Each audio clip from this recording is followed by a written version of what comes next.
मोर जड़े रिलेटिव्स ठीक अच्छे सी 2021 आई थिंक रे प्रिपेयर आरंभ कले जो टाइम रे कि मु बाहर थी पिले एसआई है नॉर्मल एसआई एग्जाम पाई से प्रिपेयर कले एसआई एग्जाम पर लिटराली से करूछन 2021 ने तापर जो पोस्ट बाहला तांकर सेतळको एज हे नथिला तापर जेतेबेले अगेन पोस्ट बाहला विवेक एग्जाम 3 टाइम कैंसिल हला तो सी जो गोटे पिला प्रिपेयर करूची लगभग 2021 रो प्रिपेयर कला 21 22 23 24 25 हे गला हैला तो एथिरे कोन ता बयसटा कांस्टेंट हे कि रहिला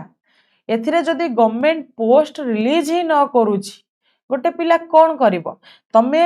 प्रीवियस ये डाटा खेले की देखि दियो पिले पिले बहुत किछि डीएलईडी पास करी कि रहिले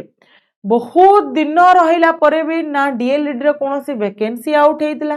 ना कोनोसी प्रकार से एग्जाम करैतिला बेटा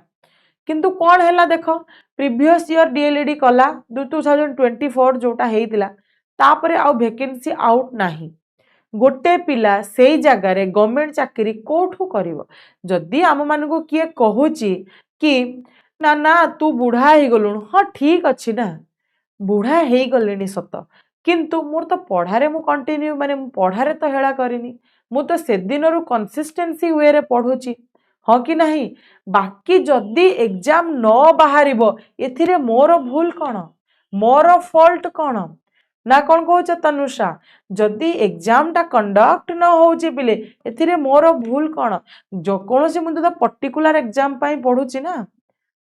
तो सेथि पाई बिले मु सबु बेले कहे केबे भी पर्टिकुलराइज हुओ नाही कोठी ना एग्जाम रे